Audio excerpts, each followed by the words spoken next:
Hello and welcome to the Space Between Ideas. I'm Blaine Gates. Today is day number 61, and as you can see, I am in a new space. So let's see how long we will be in this space for. So over the last couple of days, we have been discussing the state purposes checklist. So the state purposes checklist, it's about envisioning purposes that motivate or can motivate. So, all right, so you have a team, you have an individual, you have a relationship, you have an activity, and you would like to motivate. You would like some kind of purpose to motivate. And you start to envision these purposes. Now, let's go back to one of the original ideas. So, we're talking about making decisions about certain choices. So we have like a bunch of different courses of action, and eventually we need to choose some course of action that has the most impact. So we started out with the state impact checklist, and we only got through the first two steps. So the first step was to frame the context, and the second step was to start to build scenarios. Now, we created like a big, huge, project in order to develop these scenarios. And we started to take the columns from a Excel spreadsheet and write down names of entities.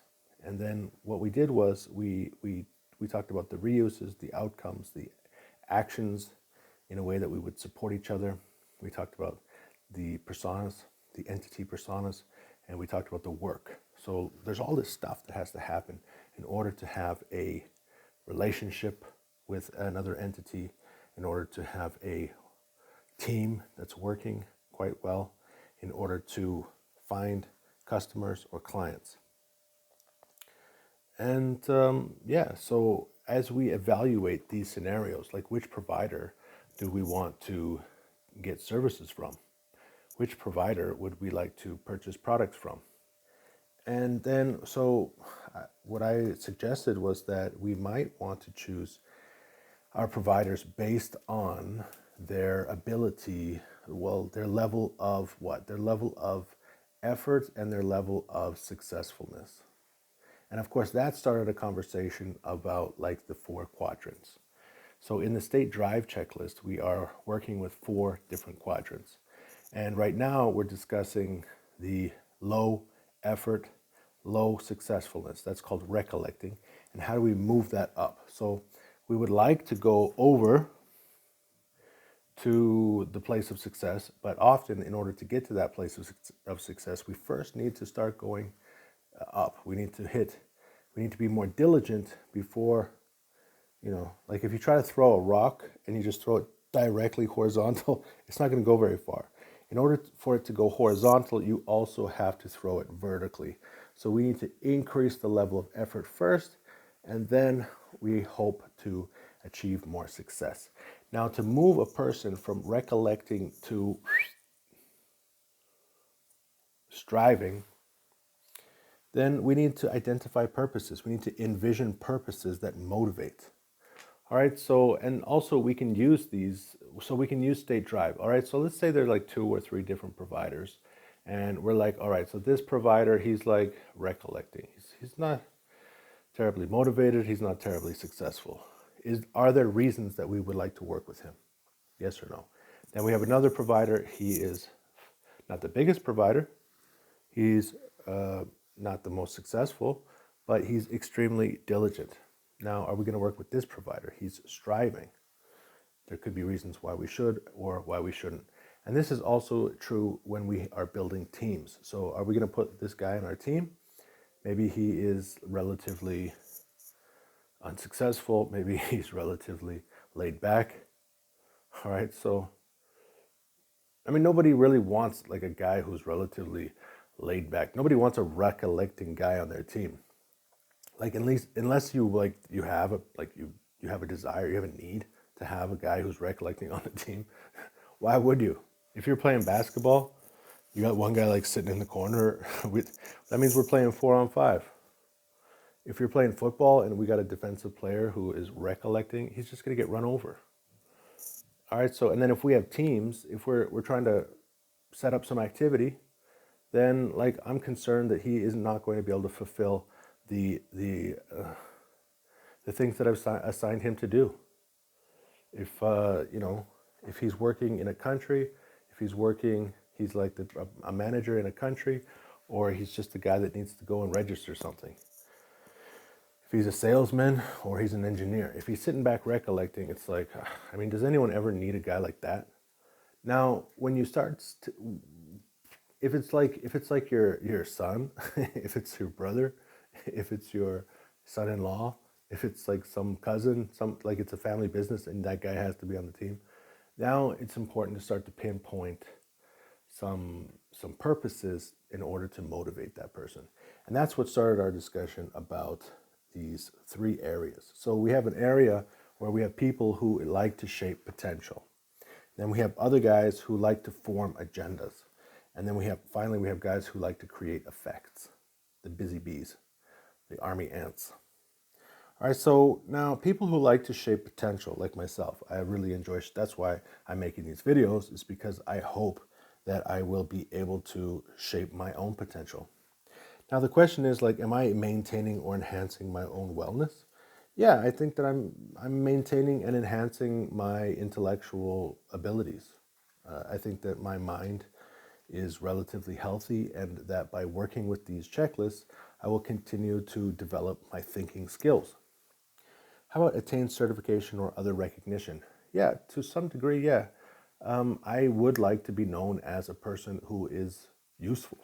Remember I told you the story of, maybe you don't remember, I had a friend in Shanghai a long, long time ago. And I said, I was talking about like being used. Do you like being used? He's like, of course I like being used. It means I'm useful. So it's like, when you're young, it's like, oh, I want to get paid for everything. You have to pay me for everything. You have to pay me. You owe me money. It's like, sometimes like you need to get the job done. Like there's just like, let's get that job done. And also like if you have the skills in order to like provide some kind of service, let's like start to get that service provided. All right, let's do it. And like in the long run, not everyone's going to pay you. But the more work you do, obviously, like the more skills you're going to develop. If you are constantly in that striving position, you're diligently working, regardless of whether you're making money. Maybe you are maintaining or enhancing your wellness by working. You got all these guys that are just chilling out in America these days, and they're getting paid their stimmy checks. And what do you think is going to be the result of that? There's going to be a lot of people who just, they're like, well, I mean, do I really need to go to work? I get paid more money staying at home. Like, what's that going to do to the economy in the long run? These are good questions. And, I think it's important to maintain or enhance your wellness. So whether or not you're being used, whether or not you're getting paid enough money, like I am working at a significant discount because I believe that this is useful to me and also useful to you. Attaining certification. So, and then other recognition. Obviously, I'm gaining some recognition. So, like, there's like more, as I work with more and more people, there are more and more people in this world that you could actually physically call up and say, hey, what do you think about Blaine? And they'll be like, wow, I've been working with this guy for a while.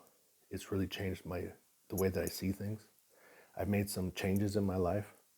I've been able to shorten. So something it would have taken me like a year or 2 to figure out, we figured it out in like 2 weeks, 2 months. And like I'm like advanced. I'm like years ahead of where I probably would have been.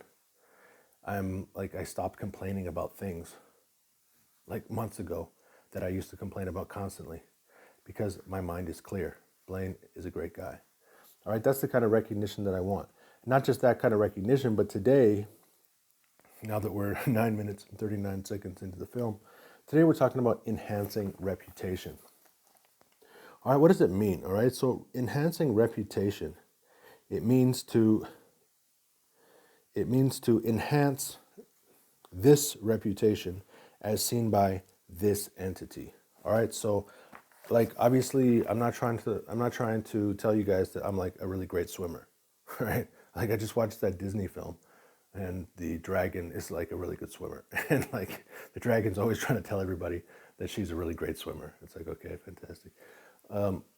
That's not the reputation that I'm trying to establish.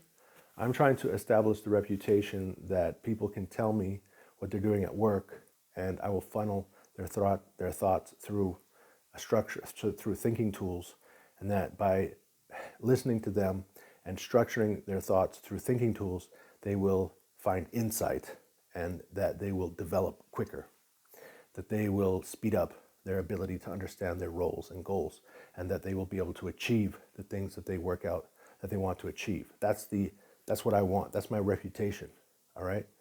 And then where do we go from there? All right. So for who? For what entities? Obviously, it's for people who want to work with me. The people who are looking for insight, the people who are looking for thinking tools, the people who are in the work world and they're trying to, they're mid-level managers, they're trying to understand what's going on. They want to take it to the next level. So these are the guys who I would like to increase my reputation with. Now, how do you do that with rewind back to what we've been talking about? All right, so you got a provider, okay? You have a couple of different providers. And you are now like saying, okay, so I have providers. I'm going to first characterize. Are they recollecting? Are they striving? Are they what? So there's two other areas that we're going to talk about once we finish, that we're in the dream inside the dream inside the dream.